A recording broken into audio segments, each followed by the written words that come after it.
الحمد لله رب العالمين والعاقبة للمتقين والصلاة والسلام على رسوله سيد المرسلين رحمة للعالمين شفيع المذنبين سيد الأولين والآخرين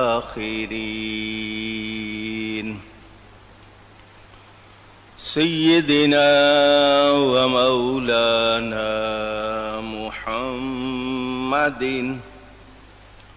رسول رب العالمين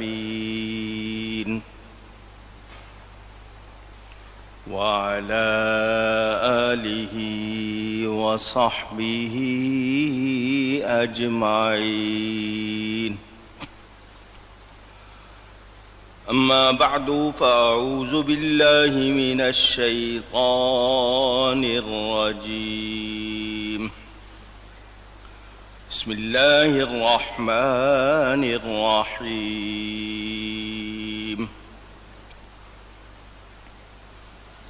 حتى إذا جاء أحدهم الموت قال رب ارجعون لعلي أعمل صالحا فيما تركت كلا إنها كلمة هو قائلها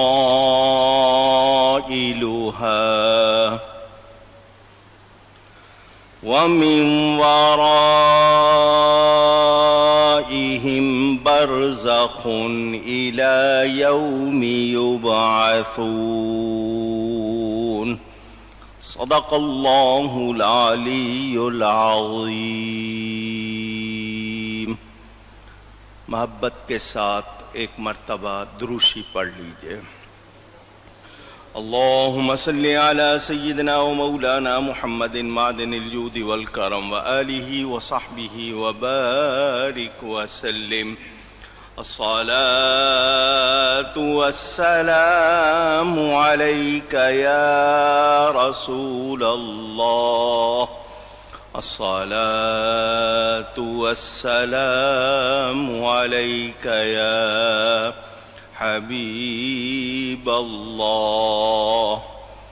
الصلاة والسلام عليك يا رحمة للعالمين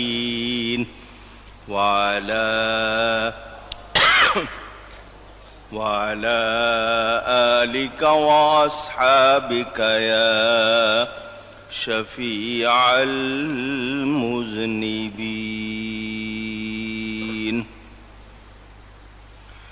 حمد و صلاۃ کے بعد قرآن کریم کی سورۃ المؤمنون کی تفسیر آپ سماعت فرما رہے ہیں. اب تک یہ بیان ہوا کہ نبی کریم صلی اللہ علیہ وآلہ وسلم سے اللہ نے فرمایا اے میرے حبیب آپ کہیے وَقُلْ رَبِّ أَعُوذُ بِكَ مِنْ ہَمَزَاتِ الشَّيَاطِينِ وَأَعُوذُ بِكَ رَبِّ أَنْ يَحْضُرُونَ. اے میرے رب تیری پناہ شیاطین کے وسوسوں سے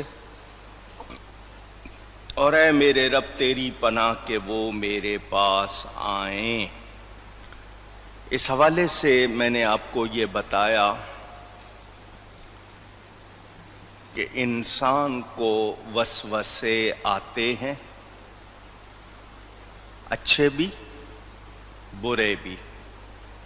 وسوسے آنا بری بات نہیں ہے، کتنے ہی برے وسوسے کیوں نہ ہوں، وسوسے آنا بری بات نہیں، وسوسوں میں لگ جانا، کھو جانا اور انہی میں دھیان لگائے رکھنا یہ برا ہے۔ وسوسہ آئے جھٹک دیجئے، اور یہ دعا میں نے آپ کو بتائی آیت نمبر 97 اور 98 سورۃ المومنون کی، یہ خود بھی یاد کر لیں اور بچوں کو بھی یاد کرا دیں کہ یہ پڑھتے رہا کریں تاکہ ان کو شیطان اور اس کے شر سے حفاظت ہو جائے۔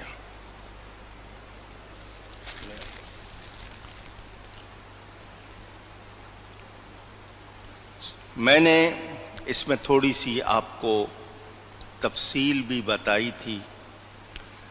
کچھ لوگ کہتے ہیں آسیب ہو گیا، تو حضور صلی اللہ علیہ وآلہ وسلم نے یہی دونوں آیتیں اور ساتھ میں ایک دعا، اعوذ بکلمات اللہ التامات من غضبہ وعقابہ ومن شر عبادہ ومن ہمزات الشیاطین وان یحضرون۔ میں نے آپ کو بتایا تھا کہ میں نے اپنی کتاب اور آدھے مشائخ میں یہ دعائیں لکھ بھی دی ہیں تاکہ لوگوں کو پہنچیں، وہ پڑھیں اور ان کو فائدہ ہو۔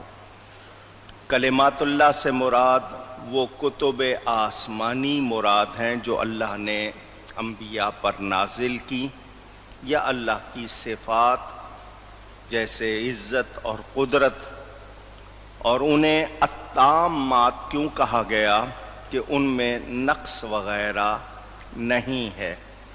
تو جب یہ آپ پڑھیں گے تو اللہ تعالی اپنی رحمت سے آپ کو اپنی حفاظت میں لے لے گا۔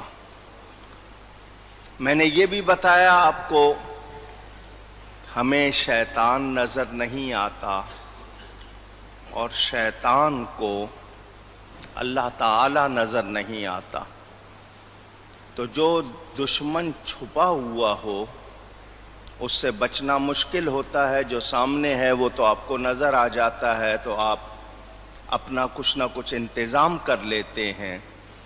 تو یہ چھپا ہوا دشمن ہے، نظر نہیں آتا، تو ایسے کی پناہ میں آ جائیں جس کو دشمن نہ دیکھ سکے۔ تو جب دشمن اس کو نہیں دیکھ سکے گا تو ہم اس کی پناہ میں ہوں گے تو ہم محفوظ ہو جائیں گے۔ اسی طرح میں نے آپ کو بتایا تھا بہت سی جگہوں پر ہمیں دعائیں تعلیم کی گئیں، جیسے طہارت خانے میں جائیں تو وہاں ہم دعا پڑھیں، تو ہمیں اس حوالے سے تعلیم دی گئی۔ ہمزات کے حوالے سے یہ بات بھی میں نے کی تھی کہ انسان کے ساتھ اس کا ہمزاد ہوتا ہے، کچھ لوگ اس کو جن کہتے ہیں، جو ہمزاد پیدا ہوتا ہے، تو آپ اس کی وجہ سے بھی کبھی کبھی دشواریوں میں آتے ہیں، اور یہ شیطان کا کام ہے، وہ ہر مرد اور عورت کے دل میں وسوسے ڈالتا ہے اور ایسی خواہشات ان کے اندر ابھارتا ہے کہ اس کی محنت ضائع ہو جائے۔ ہم اگر اللہ کی پناہ میں آ جائیں گے، محفوظ ہو جائیں گے، تو ہمیں اس کے طریقے بتائے گئے ہیں۔ اگر ہم وہ نہیں اپنائیں گے ہمارا نقصان ہے، اور اگر ہم اپنا لیں گے، اپنے آپ کو محفوظ کر لیں گے، تو ہمیں کوشش کرنی چاہیے۔ یہاں یہ بھی آپ کو بات بتا دوں، نبی کریم صلی اللہ علیہ وسلم نے بعض موقعوں پر الگ الگ دعائیں تعلیم فرمائیں، یہ ان کی مہربانی، اور پھر صحابہ کرام نے ان کو یاد کر لیا، امت تک وہ پہنچ گئی ہیں، تو جو ان کی زبان اقدس سے نکلی ہیں، ایک تو وہ مبارک، اور دوسرا ان کی مقبولیت میں کوئی شبہ نہیں ہے۔ تو ہمیں وہ یاد کرنی چاہیے۔ معصورہ دعائیں کہتے ہیں، حضور صلی اللہ علیہ وسلم کی مسنون دعائیں کہتے ہیں، قرآن میں دعائیں نبیوں کی بیان ہوئیں، اسی طرح حدیث شریف میں آئی ہیں، تو ہمیں ان کو یاد رکھنا چاہیے۔ اصل میں انسان ناشکرا ہے۔ جب تکلیف میں آتا ہے اللہ کو یاد کرتا ہے، وعدے کرتا ہے اس تکلیف سے نکل جاؤں گا، پھر نہیں کروں گا،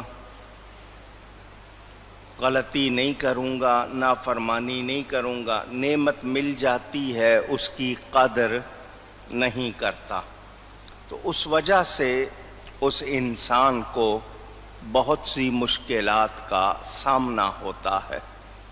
اپنا ہی کیا دھرا ہوتا ہے مگر اپنے اوپر توجہ نہیں ہوتی۔ آپ آنکھ سے دیکھتے ہیں نا، پوچھ رہا ہوں، مگر آنکھ میں کوئی چیز آ جائے تو آپ اس کو پھر نہیں دیکھ پاتے۔ آنکھ سے سب کچھ دیکھ لیتے ہیں، جو چیز آپ کی آنکھ میں آ جائے اس کو آپ نہیں دیکھ پاتے، اس کے لیے آپ کو کسی اور چیز کا سہارا لینا پڑتا ہے۔ تو انسان اپنے اوپر توجہ نہیں کرتا، سب کو دیکھتا رہتا ہے۔ اپنے اندر جھانکنے والی آنکھ لے آئے تو اس کے لیے بہت ہی آسانی ہو جائے۔ ہم لوگ شیطان کو بھگانے کی بجائے اس کو دعوت دیتے ہیں۔ اگر ہم غور کریں، کرنا تو یہ چاہیے تھا کہ اس کو بھگاتے، اس سے بچتے، مگر ہماری جو کوششیں دیکھی گئی ہیں، جو ہماری حرکتیں یا ہمارے اعمال، وہ شیطان کو دعوت دینے والے ہیں۔ یعنی ہم ایسی جگہوں پر یا ایسے کاموں میں جاتے ہیں یا ایسی چیزیں دیکھتے ہیں، ان سے رغبت ہے ہماری جن سے ہم شیطان میں زیادہ انہماک ظاہر کرتے ہیں، یعنی اس میں زیادہ دھیان لگاتے ہیں۔ تو وہ لوگ جو شیطان کو بھگانے کی بجائے، مثلاً اب میں جو باتیں کروں گا کڑوی ہیں، خواتین کو دیکھ لیجئے، لباس پہن کر بھی وہ دعوت دے رہی ہوتی ہیں کہ ان کے جسم کو دیکھا جائے، یا تو بہت ہی سی تھرو جن میں صاف جسم نظر آتا ہے، باریک کپڑے پہنتی ہیں، یا یہ کہ اتنے چست لباس پہنتی ہیں کہ جسم کی بناوٹ دکھاتی ہیں۔ تو ان کا یہ پہن کر لوگوں کے سامنے آنے کا مطلب کیا ہے؟ دعوت دینا ہی ہے نا۔ اور پھر نگاہیں نیچی رکھنے کا حکم دیا گیا ہے، مگر نہ وہ پردہ اور حجاب کرتی ہے، نہ مرد حضرات نگاہیں نیچی رکھتے ہیں۔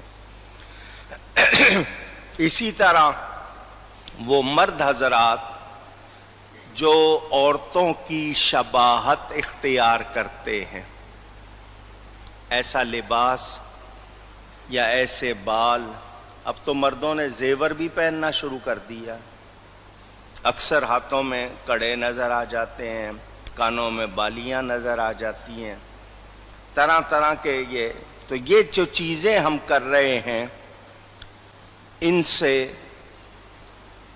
نقلی بال لگا لینا مراد، نقلی ناخن لگا لینا، یہ سب کچھ کیا ہے؟ یہ دکھاوا ہے۔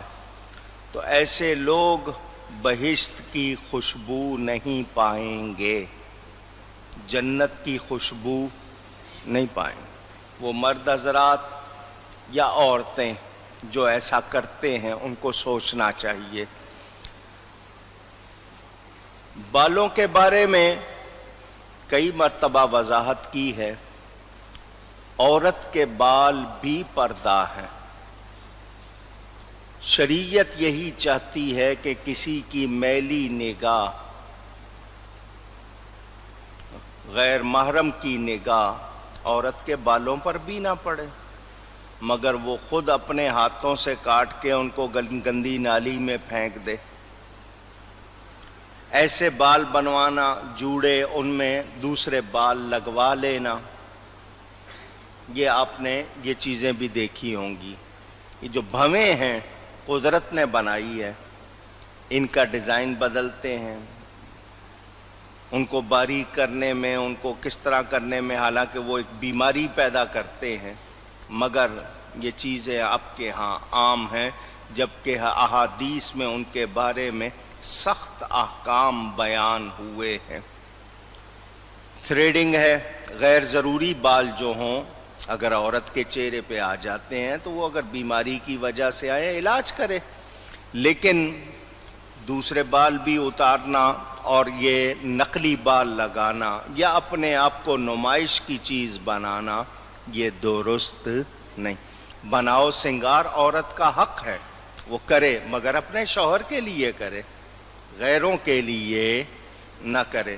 مگر وہ شوہر کے لیے نہیں کرتی ہیں، کرتی ہی غیروں کے لیے ہے، ان کا مقصد ہی دوسروں کو دکھانا، تو پھر ان کے بارے میں کہا گیا کہ وہ جنت کی خوشبو نہیں سونگھ سکیں گی۔